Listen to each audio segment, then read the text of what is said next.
Hello and welcome back. Right with witches. Just the stare I get every time I do my edit mark, man. Every time. Yep. Anyway, welcome back to Writing with Witches, the podcast. We got the giggle fits to start out. We do have the giggle fits. Okay. The podcast about writing a book with witchy tips thrown in the middle and sometimes end up taking over a third of the podcast as we found out last week. Yep. I'm one of your hosts, Leona Urbanski. I'm an author with my debut novel coming out early next year. Crossing my freaking fingers, anyway. And my co-host is. I am Nicole Autumn. I currently have 3 books published. It is the Secret Society series, and I have the 4th book coming out hopefully at the end of this year. If I can get my brain to work and get to revisions, because the last few days my brain has been absolute pudding. Nothing's going on. I'm with you on that. Yeah. I'm absolutely with you. I started a new medication on Sunday, so it's it's been fun Oh, figuring that that's one out. always fun. Right? Anyway, so today we're going to be talking about. We are back in our book writing arc, and we are going to be talking about the final revisions on your book, which she is not yet there, I don't think. You're still in main revisions, Yeah, I'm still in the technically. first set of revisions. Yeah. So, but before that, book news. Do you have any other book news to share? I do not. I just that I am revising still. Um, I wrote a cute little short story that'll be coming out at the end of this month. And that was like, I don't know. Horrible. I was just feeling the cute little vibes. I literally had like Practical Magic's like soundtrack going on in the background. I was like, this is so Practical Magic coded, and I'm just gonna go with it. But other than that, no, I have not done anything newsworthy. I love our dynamics though, because as I pointed out to Nicole, we're writing the short stories for the month of November or the end of September. Yeah. Um, and she's writing this adorable, cozy little fall meet cute thing. And I sent her the first section of mine. It's someone getting sacrificed to the ocean. Two drastic different stories. Like so drastic. Yeah. There's a little preview of what's coming up for you at the end of September, but I feel like that the vibes ironically do just fit us though. I'm not gonna lie. Yeah. And it was funny because you also sent like me a video on our fall aesthetics or like fall vibes. And yours was like dark and spooky. And mine was like cozy and spooky. So, and then we both go and you go dark and I go cozy for this one. And I was just like, oh, that's very fitting. That is very fitting. Yeah. Um, so is that all your book news? Yep. That's all I got. Okay, yeah, I'm still in revisions as well. So been trying to do my chapter a day for the Finch self-care app, and it's hard, man. I tell you what, I have failed. especially when I get distracted. I have her little Finch with little tears in his Here's little eyes every tears. day Please looking do at me. it. Like, Bobo was looking for you yesterday. Are you going to show up today? And I'm like, no, No, I'm so sorry. I'm busy. Yeah. But I yeah. mean, I'm struggling too, so I'm getting the guilt trip for my little Finch too. And I'm like, well, so sorry. Well, and I could have done more on it, but I was trying to empty out, ignore that pile. It's getting there, but this pile's gone, sort of. Ignore that part. But I do have books in the shelves.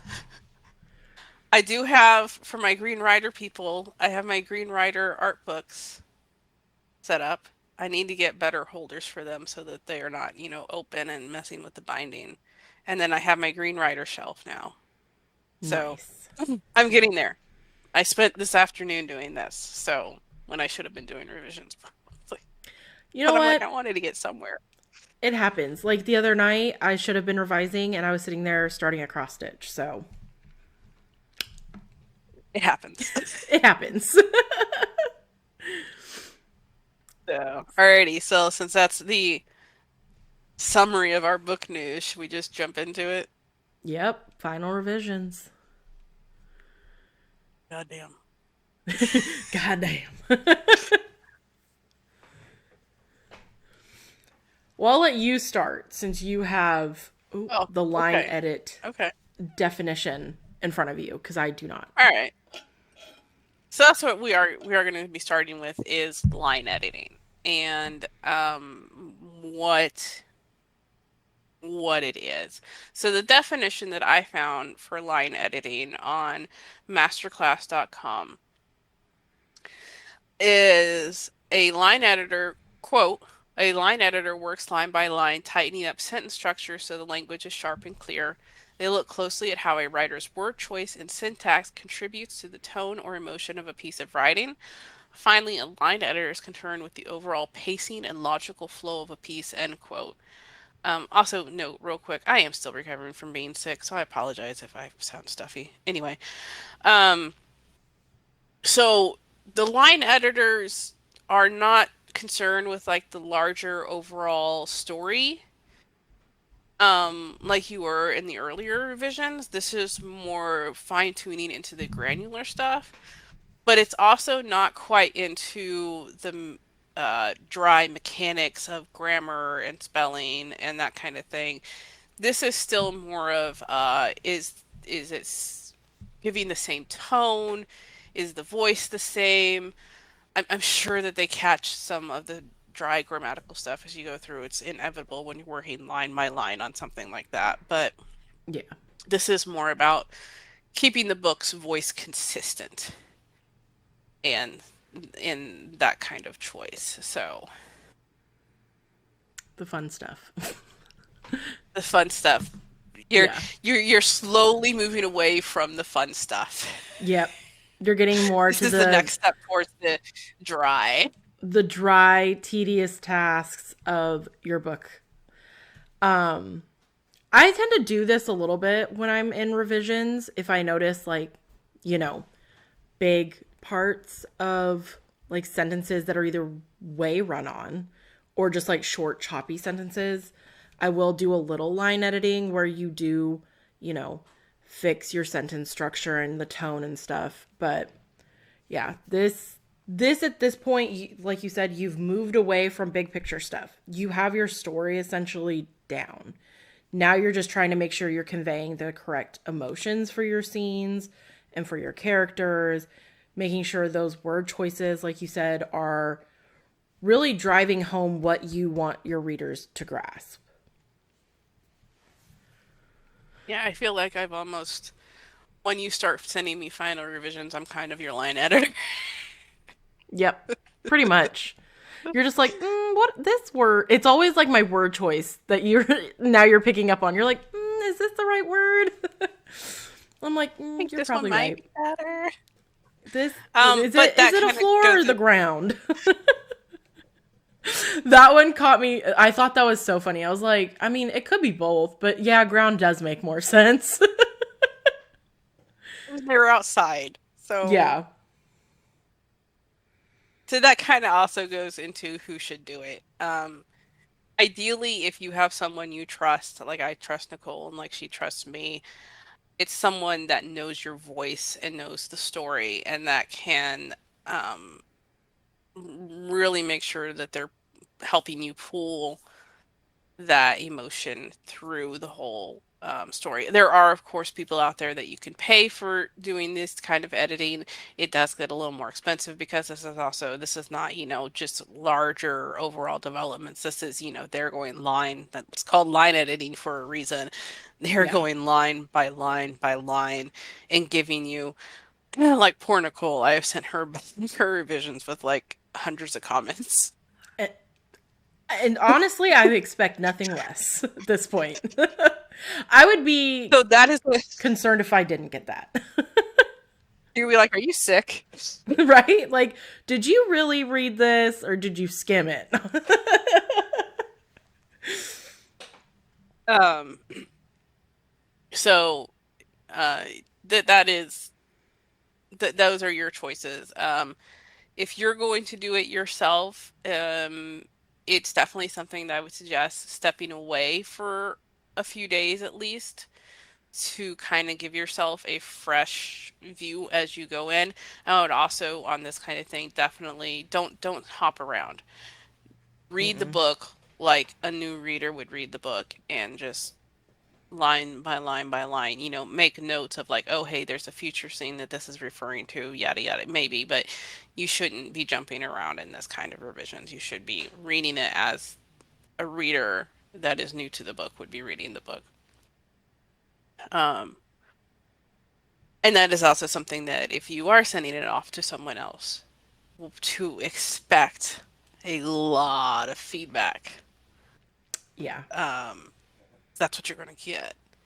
Because no matter how careful you think you were, you're going to find someone that says there's a difference between ground and floor Yep. and mention it to you. Yep. So just be prepared for if you're going to pay somebody or trust somebody to do line editing on your book, you're going to be getting a lot of feedback on that. So, Yeah. but then I think you should talk about the next one with formatting because you definitely have more experience there than I Formatting, my nemesis. do. um, so after you get your line editing done, and at that point you can choose to do copy editing or proofreading. If you decide to have someone do that, that's totally up to you. There's all those steps, right? But eventually you're getting to the formatting. And that is also going to depend on the size of your book and who you're printing through, as well as if you're using a formatting program. Like, I know Vellum is for, I believe, Mac users. I believe they only come on Macs and stuff. And then Atticus is a popular one for Windows users. And then you could also pay someone to format. But all of that said, you have to choose your fonts. And again, we talked about this, I believe, last episode. Or was it last episode or the one before that? The one where we The had one with Alex Alex. on. I talked about making sure that your fonts are not copywritten because, yeah, if you decide to use Times New Roman, whoever owns that, they could tell you, nope, you can't use our font, and they could sue you for it. So making sure you have a, I don't know if it would be like a royalty free or a license free type deal with fonts. So choosing that, and then of course it goes into more granular, I guess you can say, and whether it's Sanskrit, no, Sanskrit. What the? You're gonna write it in an ancient language.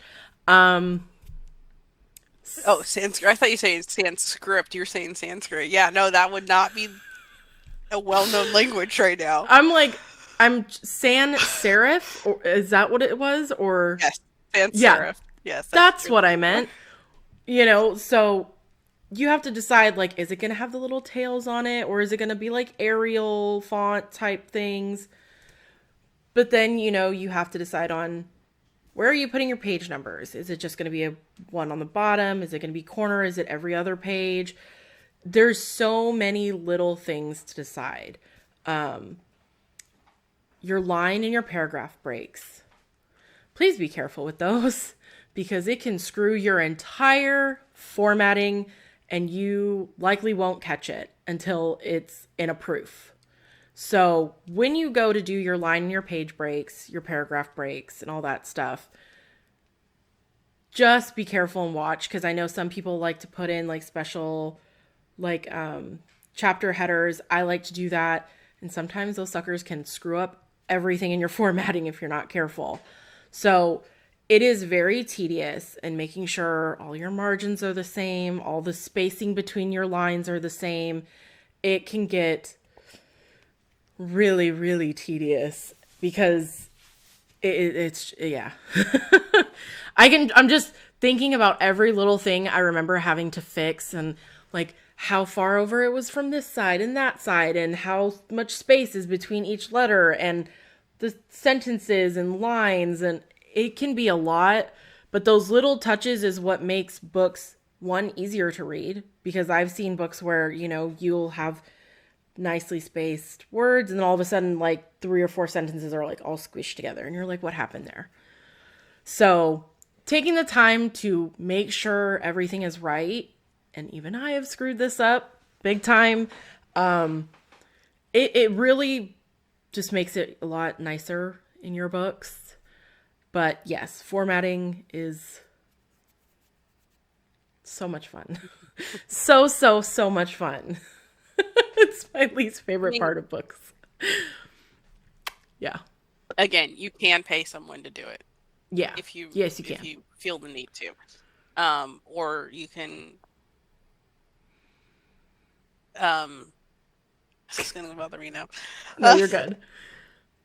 or you can do as Nicole has done and do trial by fire. Or you can potentially get one of the formatting software she talked about. I know I'm personally going to grab Atticus to save myself a lot of headache, hopefully. I'm sure I'm still going to have a Yes. headache, but not as big of a one, ideally. Um, but yeah, I've definitely seen some of those. And no, I'm not referencing what Nicole is referencing with her mess up, but just in other books, I have definitely seen, the odd line or paragraph breaks, or this one word is suddenly really squished together, and you're like, what the flip happened there? Because they're trying to get Yeah. it all onto one page for whatever reason. And you may not think that you're like, it's just one word.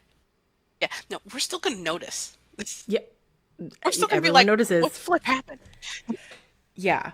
And when I talk about my experience, I was trying to format everything on Word, which most people do not do. But I didn't Yeah. have Atticus, and I didn't have someone to pay, like, I wasn't going to pay someone to format. So I was like, I'm going to do with what I have, and I formatted everything on Mhm. Microsoft Word. It can be done, but it's going to take a lot of time and it's tedious work. But yes, I will also be buying Atticus before this next book comes out, because I will not format that shit again like that. To be fair, I read Unbound in the print copy, your first Secret Society book, and I didn't have any red flags going off. So I say you did a pretty damn good job for your first time formatting a book, personally. Well, thank you. It took a lot of And you time. know how picky I am. I know. So, well, that is a compliment, because that was the first time I had ever formatted a book, was Unbound. And oh my god, there were so many issues when I was trying to format that first one. The second, Unleashed, went a lot better, but that was where I had my big screw up, where, you know, one chapter was entirely missing, and then the chapter before was half put in the chapter that was missing, and I was like, well, what happened?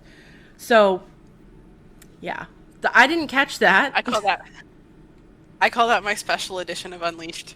Yep, I you still have have a it. very special edition of it. So I still need to send you the better copy. I actually just found the box that had all of my new copies in it the other day, and I was like, oh my god, I have 10 copies of this book just chilling in my closet and didn't even know, because it was packed in an Amazon box and someone threw it in our closet. And I was like, what is this? It was like behind all my clothes. I was like, why are there Amazon boxes in my closet? So what you can't see is this shelf is my signed books. Unbound is in there. Oh. Yay. So anyway.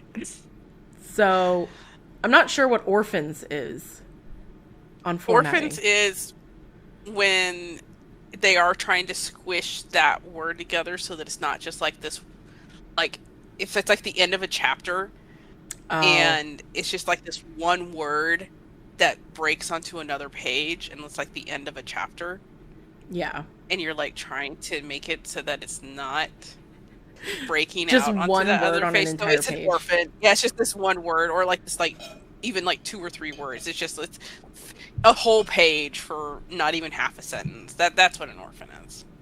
Yeah, I've done that. And I'm like, In well, in this one reference.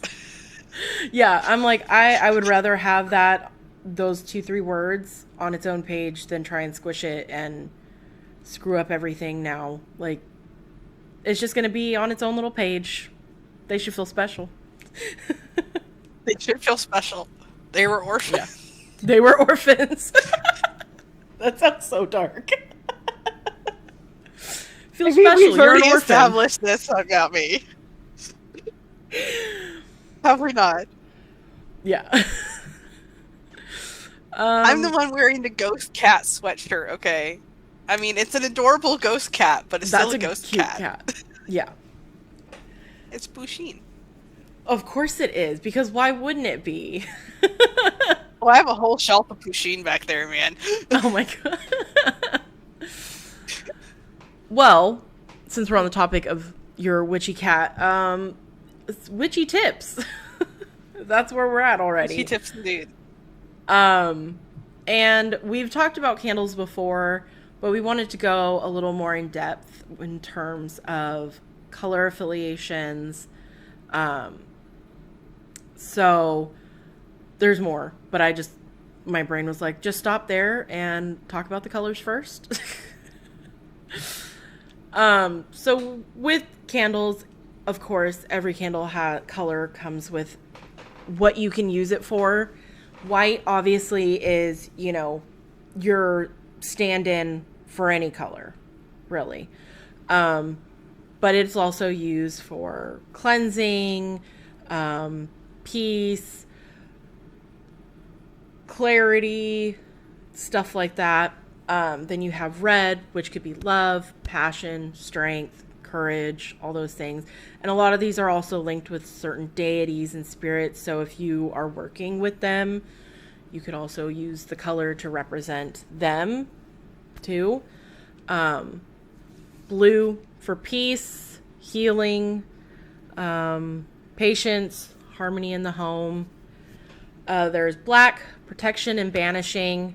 If you do spell work that some consider bad, you could use it for curses, curse breaking, hexing, all that stuff. Black is good for. Green, all things money, wealth, abundance, fertility, all that good jazz.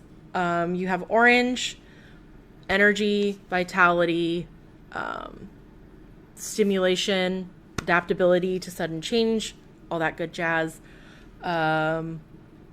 There's yellow, confidence, inspiration, imagination, knowledge, anything. I feel like yellow is always like knowledge related, learning. Mm-hmm. Um, But like illumination of knowledge. yeah. Purple, spirituality, wisdom, divination, spiritual healing, stuff like that. Pink, love, romance, affection, friendships, companions. And obviously there are more. This is not an all-inclusive list. And as you have heard us say time and time again, do what works for you. If a certain color calls to you and you're like, no, that's what it means for me, then you do what feels right for you in that moment. So there is that. I feel like And I like you spoke a said, lot. some of the colors, well, and some of the colors also reference back to certain deities. So you may be working with a certain deity and you want that color of candle, even though maybe the purpose is for courage, but the deity you're working with is mainly associated with white and you're asking them for courage, or black or whatever. So Yeah. you're maybe using the candles in different ways, or maybe you have one for red and one for the color that it's like you said, it's what works for you and also what you have the means to do. Again, Yeah. white can stand in for anything. If you can't find the color candle you want, you could probably find a white candle, and that's perfectly fine. Yeah. Do what do, Witchcraft does not have to be fancy. It does not have to be expensive. It's if you have the luxury and the ability to get candles in the colors that coordinate with what you're wanting to do from common knowledge, then yeah, go for it. If you don't, though, don't stress about it either. Yeah. So, and with that, I mean, I'm literally just picked up two candles. I'm going to pick up two candles from Michael's tomorrow because they just had a clearance sale on like all of their like summer candles. And I'm like, there's a blue candle in there for 247, and it's a 10-inch like taper, and it's like it's wide on the base, and it that sounds never mind. The smut got to me. I mean, It's look wide on the what you're bottom. right. Flared bases, people, flared bases. Sorry. We were But out I of it my tonight. Odin candle had burned out, and I was looking. I could have swore I had extra ones laying around. I'm like, oh poop, I'm out of blue candles. So I literally went on Michaels.com, and they have 10-inch taper candles for 10 or 247 for 10-inch candles, and I'm like, perfect. So check Michaels for their clearance section. You could find some great stuff right now. Yeah. But with that is, say you are working with a deity, right, and you're using their color instead of the color that suits your intention. You can also carve whatever you're wanting into the candle, right? That is the candle for your deity, and you're like, this is what I'm asking you for. It's almost like a petition in the candle. And then you set your intentions in that, and as you burn it, you know, that intention is released. So you can carve on it, you can, you know, write it down and burn it in a safe place. Don't burn your houses down, or someone else's. I mean, yeah, never mind. If you're gonna do that, make sure you're not tied to it. You know what I'm saying? Um, I'm not promoting arson. I promise. Um, All right. I'm tired. So yeah, there is that. And then I know we've talked about doing, if you can't find the right color candle, you can do ribbons. You can do, even like, there's like that fiber rope. I can't think of what it's called. Most rope is made of fiber. I'm just saying. I want to say jute, but that's not it. It's like, it's thinner Twine. than that. I Uh, can't think of it. Like, there's just okay. cords that you can burn that aren't gonna like cause a lot of smoke. You know, like acrylic yarn or something. It's a natural fiber. I can't think of what it's called. It's the shit that people wrap presents in when they do craft paper presents. You know what I mean? Twine or Like hemp. twine. There we go. Oh, I said that a minute ago, and you just kept going, so I assumed that Did wasn't you? it. It cut out. I Yeah. didn't think. I thought you were like, Okay. most rope was made out of fibers. And I was like, Oh, I yeah, did that's say true. that. I did. Yeah, well, I didn't hear you say twine. So it must have cut out, Okay.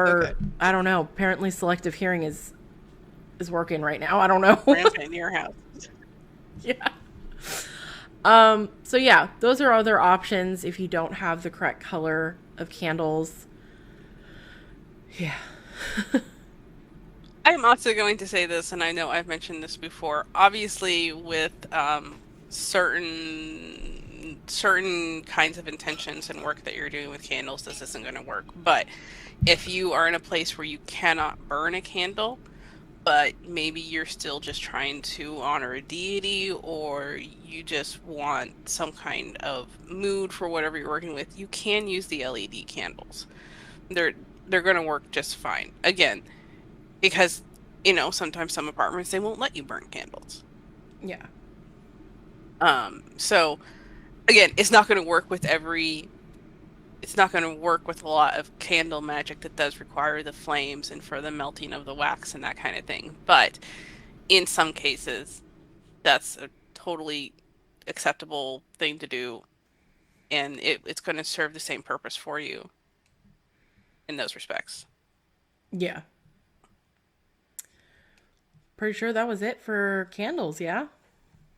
Yeah, that was kind of short and sweet once we Yeah. figured out you were talking about twine. Oh my god, I know. I'm sorry. I'm sorry, I couldn't help it. I the brain, like I said, my brain has been absolute pudding. Not even mush, like pudding. Gelatinously just bleh. Like no chunks. Just bleh. Well, that's good. Who likes chunky food? Well, no, because people often say like my brain is mush, and I'm like, I don't know why, but I always think mush is there's chunks in it. Yeah, that's fair. So pudding, it's smooth, like Pudding. smooth brain type thing. Smooth as pudding. Um, That's gotta be a line in your next.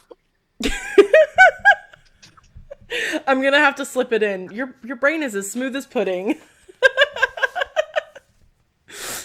Um, so jumping Okay. back into the final revisions, then you start looking at your interior pages, which this will vary from book to book because what you choose to put in it can differ from other people. But most things, actually, I'm pretty sure legally you have to have a copyright page.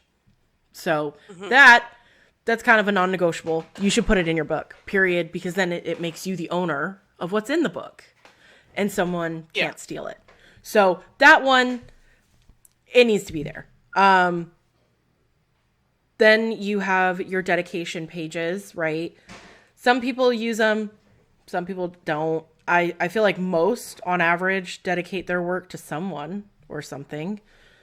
Then you have your I know towards the front you could have things like table of contents, which I don't see done very often anymore. I'll be Not in honest. fiction books very often now. Yeah. I feel like that is more nonfiction, self help, things that you're going to probably go back to look at for referencing purposes, where fiction books, a lot of the times people aren't even naming their chapters anymore. It's like, if it's a multi point of view, it's like normally just the character's name and the chapter number. But there could Not even be, the chapter number sometimes. yeah, there could be a table of contents. You can have trigger warning pages if your book is heavy on the trigger warnings, right? Mine typically are. So I have like good 2 pages typically together of trigger warnings, one that are more like violent in nature and then just the other ones, the smutty ones. The other ones. Um the dirty stuff.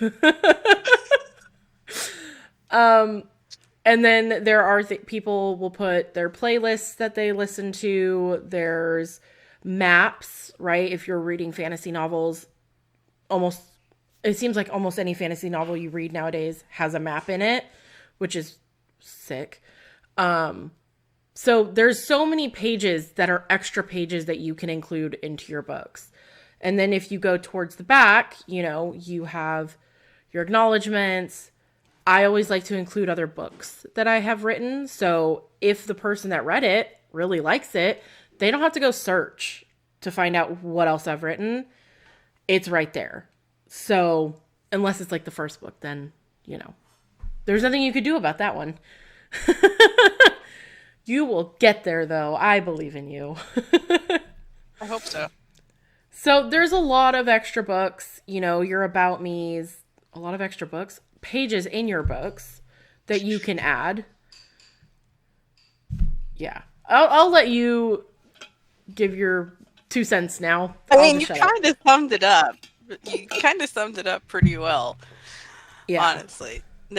I know that there are definitely some authors have the longer acknowledgments at the end of the book where they're thanking the editor or literary agent if they have one, family, their beta readers, that kind of thing. Um, I know if you are republishing a book or sorry,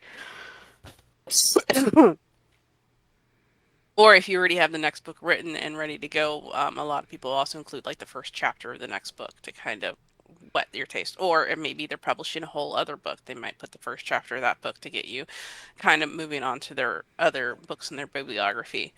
Um, yeah, and then their about me is depending on how long they want to make it. Some authors can fit their about me is just on the interior of the dust jacket. Some of them want 2 or 3 pages. Just depends on how much you feel like talking about yourself, which varies to person, obviously.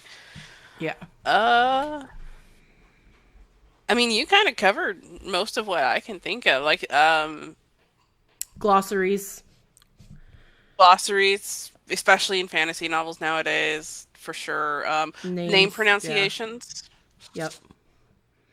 Names and places for the pronunciations. Um, what else? all kinds of Yeah. things. Oh yeah. I mean, you want to put it in there? Put it in there. Someone might appreciate Well, it. and um, I know Shannon McGuire, in pretty much every book I've ever read of hers, she includes a short novella at the end of it that is takes place in that world. I mean, it have nothing to Oh, do with the nice. current book, but there's always a short. It's actually hilarious because I've gotten my sister and my parents on reading these. They're like, Mm-hmm. "I'm done. There's a novella. Shit." They're I was like, like, yes, I've "It's more finished. to It's read. like, Shouldn't you be happy?" oh my gosh. So, maybe you're gonna throw in a novella in there, just give the reader a little extra something to maybe a tiny little epilogue of a side character that you totally forgot about, and you're like, oh, hey, that's what happened to that person. You know, Just to tie up who the loose knows? ends. Yeah, yeah, exactly. Um, so yeah, you can put all kinds of things in there, and I mean, maybe some of them are going to completely it's your book, put in what you want to put in. Maybe some of it will be completely off the wall and have nothing to do with your book. That's a chance you'll have to take on if you want to do it or not. Yeah. So I've even seen people like including art prints in their books too, which that's always nice. Um, but yeah, put in what you want. If it's, I know it when it comes to fantasy novels, particularly like high fantasy, you will get more interior pages. I don't know about like sci-fi or horror and all that stuff. I don't really read all that much of it, but I feel like that genre specific fantasy, you're going to get a lot of extra pages on the interior for maps and glossaries. And I mean, we're reading The Eye of the World, and anytime they're in a different place, they give us a new map that helps you visualize where you're at. So, yeah. Well, and like the Elizabeth Ash books, she had the character art printed yeah.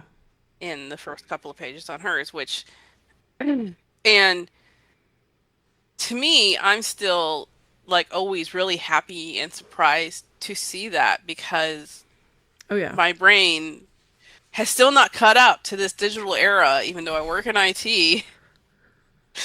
That is so much easier to print these things now Yeah. versus when you were having to use the physical presses, Mhm. which I know we haven't used for a long time, I'm aware, but you still were really hard to easily manipulate that printing until Yeah. we've gotten into the printers like Lulu Publishing and Ingram Sparks, who have really, I think, evolved and made that so much more accessible.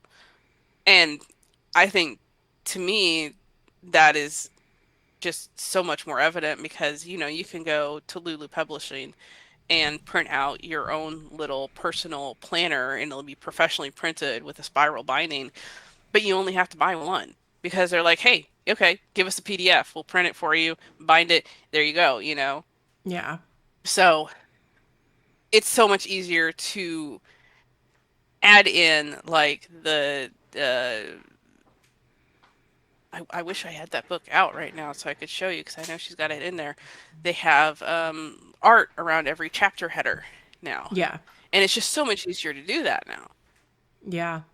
And I sound like an old lady saying it, and Well, I know no, I do. because I mean, But I'm 32, and to me this still feels very new because even 10 years ago, you didn't see art like that in chapter headers and front like inside covers, like that just didn't happen. So, it is still fairly new. And then to top it off, I've even seen authors who have printed their books with black pages. That's freaking yeah, sick. I would love to do that. yeah. I don't know how they did it, but that's so cool. Like this is a little bit the book that I'm going to review tonight. There's see if I can show it a little bit. You can see it has Yeah. that really pretty chapter header, you know, and it's on every chapter, and it's just like it's just amazing to me. Yeah. It's I'm really trying to cool. I love it, and I love that they are able to do it now. see, I mean, like mine, Yeah, I was able to you do a have it on little, yours too. yeah. And then I think the Yeah. Christmas one, it's like holly or something, which that is like the funnest part is creating chapter headers to me for the See, interior. I I was am like, not that kind they're of so designer. pretty. I'm like, it's so I pretty. I am I am definitely going, "Hey, Alex, I'm going to pay you more money." Right? It's like I'm like I said earlier today, we are going to keep her busy. So busy. So busy. So busy. So yeah, interior Anyway, pages, put whatever you want. At the end of the day, it's your book, fulfill especially your if you're heart's self-publishing. desire. Yeah. Yeah. Say you're all said and done, book is done, you've got your proof, everything's good to go. At this point, you're looking for ARC signups, which I'm pretty sure we're going to do another episode on this in depth. But that's where you're going next is you have to find people that are willing to read your book before it comes out to hopefully give you reviews, which I will tell you, that's about a 20% chance that's going to happen. So get a lot of reviewers. And in that process, also think of investing in something like Muso to make sure your books get pulled off pirating sites because it's going to happen. Pay the $7 to have it removed with Muso, and it'll save you a lot of headaches. Because if you are publishing through Amazon and they have exclusivity through KU, if they find your books on anywhere, pirating or not, anywhere else ebook wise, they will cancel your account and you will make $0 off them. So when doing your ARCs, I'm just going to preface that, get Muso and make sure your stuff isn't getting pirated. But yes, so the next big thing, getting ARC signups. So going into readers groups and asking, hey, I need ARC sign up. I need people to ARC read for me. You could do that through Facebook groups, Discord groups, even calling on social People are, media like Instagram and TikTok. yeah, So paying for advertisements. yeah, or you could do that too. But you want to have a very large pool of people who are willing to read it. Because like I said, I've now done this twice for my 2 novels. The novella I didn't do ARC reading on, but the 2 novels I did. And it sits about a 20% return on reviews. So it's not encouraging. I'm being honest here. It stinks when you give out that many free copies and you only get 20% back. Which If you can afford to shell out the cash for hard copies, there is that. But I typically do ebooks. And you can use sites like, NetGalley. What's the other one? Book Funnel Funnel. is one of them, I think. Yeah. There's another one. Book Sirens or Book something like that. So there is that. And then, printing your books. That's fun. Paying for your That's author fun. Yeah, copies. we'll be talking about that in another episode too, I'm sure. But yeah, Yeah. make Those sure will you be. proof your author copies. Author copies. I can't speak. What's funny is I actually found, I think it was this one. Yeah, I did find the proof of this one and I did start it. Like I even wrote like, yep, that's the wrong word. I need to go back and bold that, underline it. I didn't end up doing it because I lost my proof copy. And I was like, well, it's going to go out the way it is. So yeah. But actually do proofread your proof copies. Don't be like me. Learn from my bad example. Do as I say, not as I do. Yes. Um, yeah. So that would bring us to book reviews. I did not finish the book that I was listening to, but yes, I will be hopefully finishing that by next episode. So the floor is all yours, Leona. Okay, okay. So I am reviewing today, and I will fess up that I did finish this a little bit ago, but I think it's a good enough book that I kind of wanted to bring it on the podcast to review it because I'm absolutely a Disney child as much as I hate their empire. Um, so Yeah. I read Wings of Starlight by Allison Saft. I have to show you the back cover too. Because how can I not? Um, if you are a Disney Fairies child or teenager, because it came out when I was in like my 20s, Yeah. um, then you will recognize that this is about Queen Clarion and Lord Mallory back when they were younger and they first met. And if you are not a Disney Fairy fan and have no idea what I'm talking about, this is such a stinking cute little book with just a one kiss, but it was still so cute. Yeah. Um, basic concept is that that Clarion is the new queen of the fairies, and she is the ruler of three of the seasons, summer, spring, and fall. And the season of winter in Neverland is separated from the rest of the fairy kingdom for reasons that Clarion is trying to find out why. And in doing so, she meets Lord Mallory, who is training to take over running Winter from the current Lord of Winter.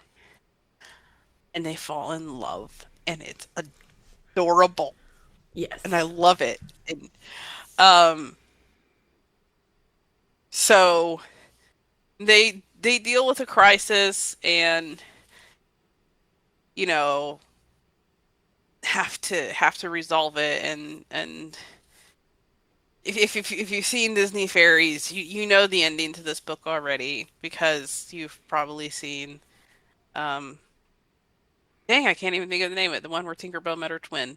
um I Uh don't remember the name of the movie. oh my god. I have seen this Wings movie so many Wings of times. something. I think Uh it's Wings of something. You're gonna look it up now.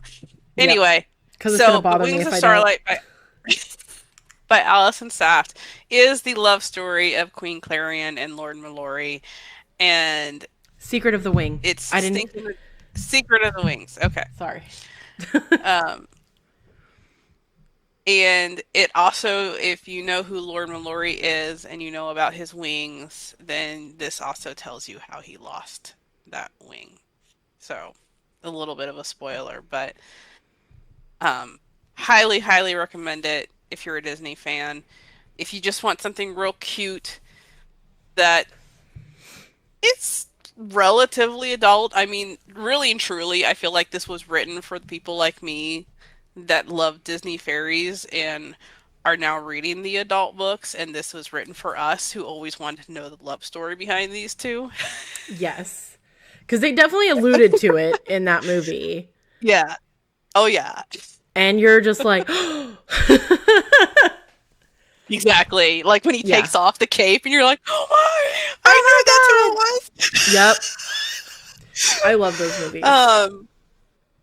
So it's very, very cute, and I really recommend it. Allison Saft is a very good author. She did a really, really good job of keeping you in suspense, even though you know the end of this, but she ended it in a very kind way, so that you weren't just like, I mean, you were still like heartbroken, but you weren't like on the floor sobbing Right? at the Like end you of would the book. expect to be. Yeah. Yeah. So yeah, highly recommend it. Whether or not you're a Disney fan, if you like magic,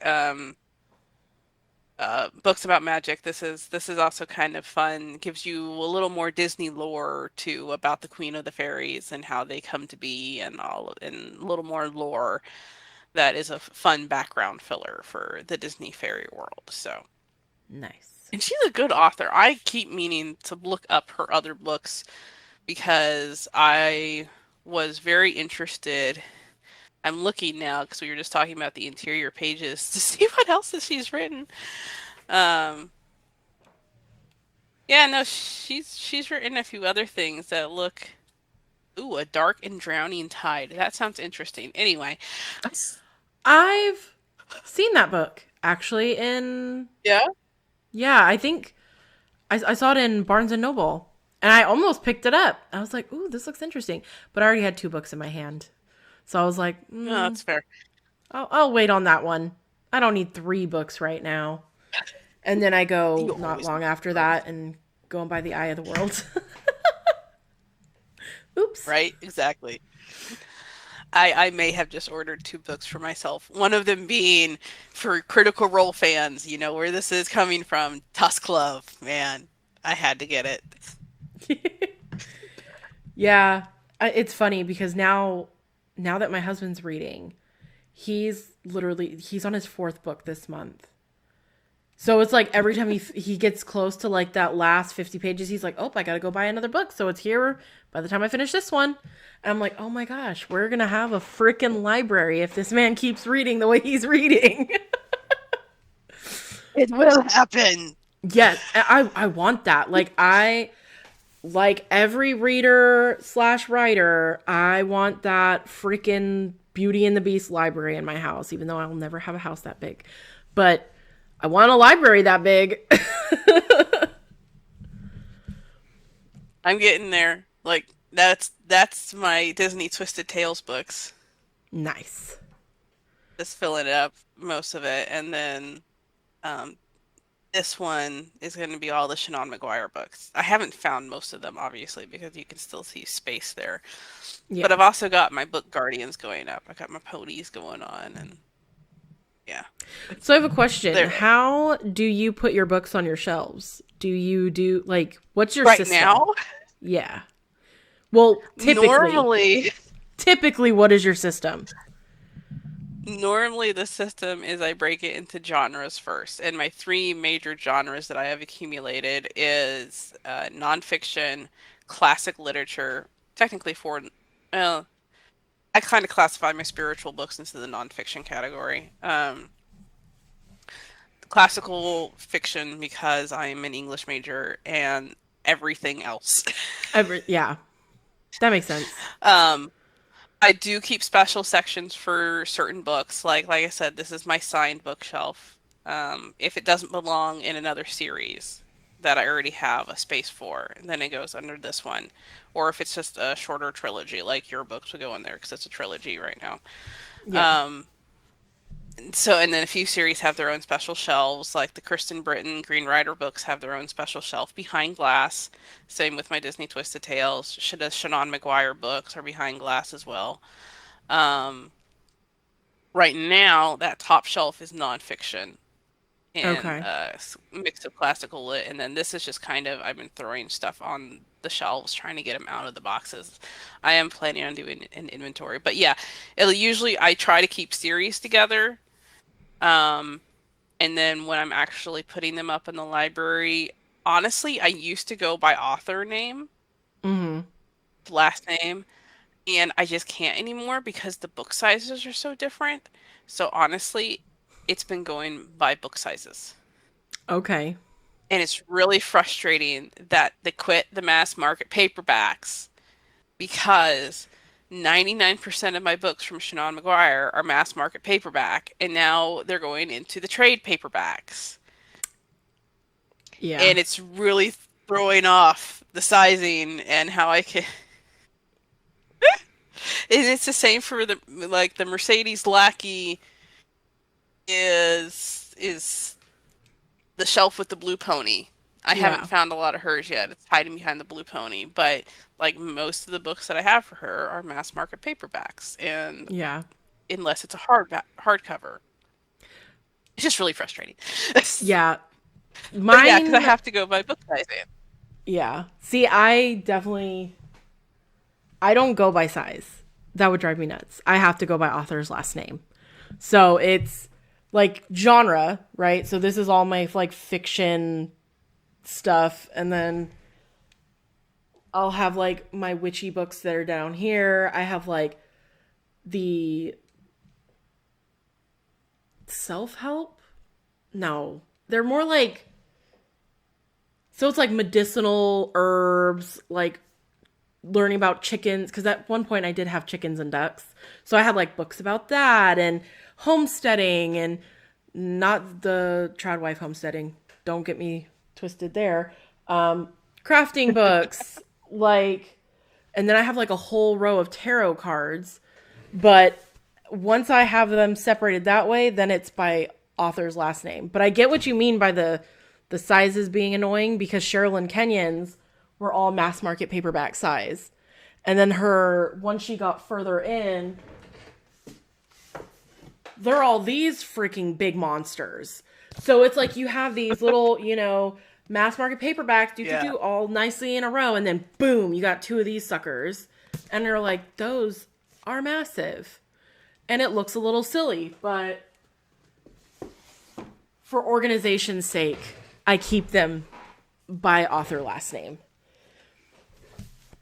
Well, and I will sometimes break it up a little more, 'cause I literally have right now one of my romance novels by Lindsay Sands sitting here. Like I'll break it up further into like the romance books that I have.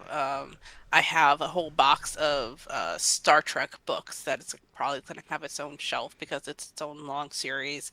Same for the Dragonlance books. Um, Fantasy and sci-fi though of the fiction is typically, unless it's, and then I have those weird outliers from my book club, like the Blood on Her Tongue one, which doesn't really fit anywhere. I guess I Yeah. can put her, Yeah.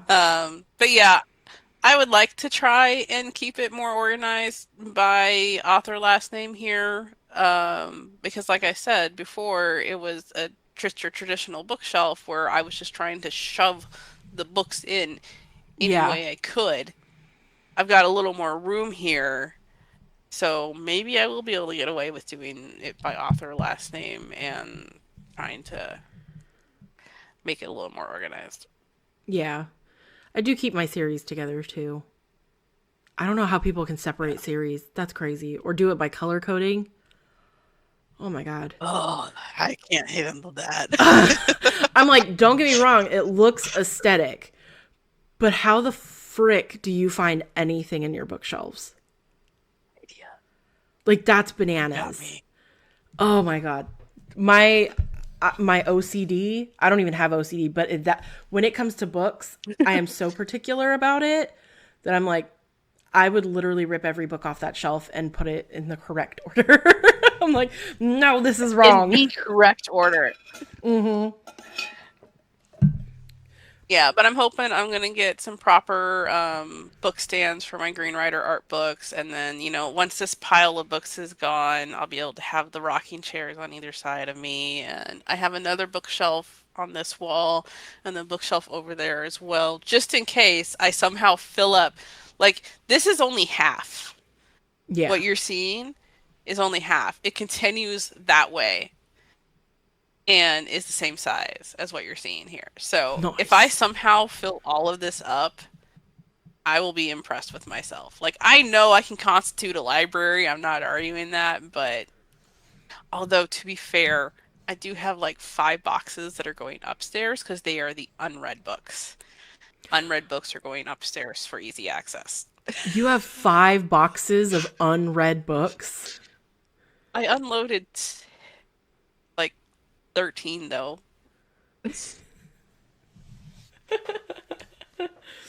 That's a lot. I mean, yes.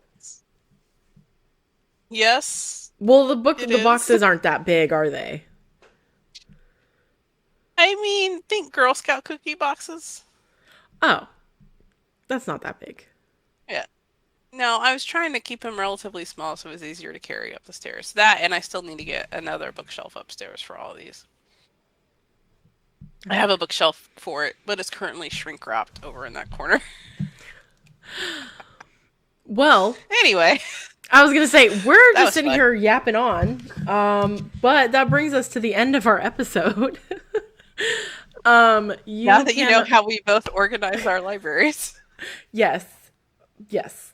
I've been so particular about that growing up. I don't know why, but you can find us at writingwithwitches.com. You can email us at writingwithwitches@gmail.com.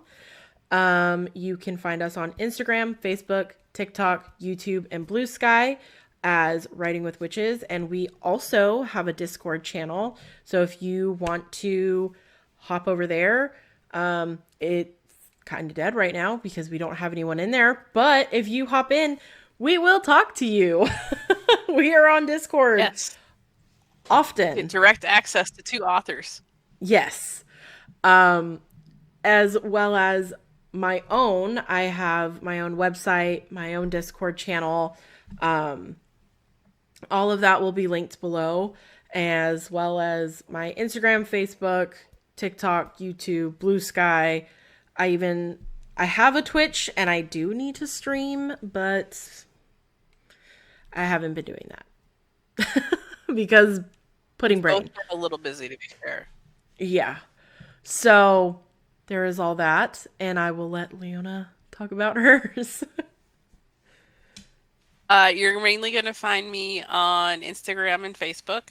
Um, I do have an email and website, but my main thing right now is my Substack. So please go sign up for my Substack because by the time this episode airs, the third Substack will be going out where you get to see the final cover design for Fire Magic. That's And it is exciting. beautiful and I love it. And I'm actually talking to Alex about doing a few more things. So stay tuned because you might be getting previews if you sign up for the Substack for even more stuff. Not that Nicole needs to because she's probably going to get copies of everything as soon as she sends it to me. But, I'm signed up for it anyways, though. and I appreciate that. So sign up for that because I'll also be putting in like what's coming down the pipeline, other works of first drafts that I already have finished that will be probably getting published after Fire Magic's trilogy is done. Because yes, it is a trilogy, the Deathgate trilogy. First 2 books are already written, I promise. So Yep. that's all I got. So that leaves us with our preview for next episode. We will be talking about giving and taking critiques. Because with ARC readers and beta readers and all the other readers in between, you will be getting critiques. So, and giving them if you're reading for other people. So, we will dive into that and give all our 2 cents. And we have been on both sides of it multiple times. So, Yes, we have. So, thank you all for watching or listening. And hopefully, you will come back for the next episode. Bye. bye bye.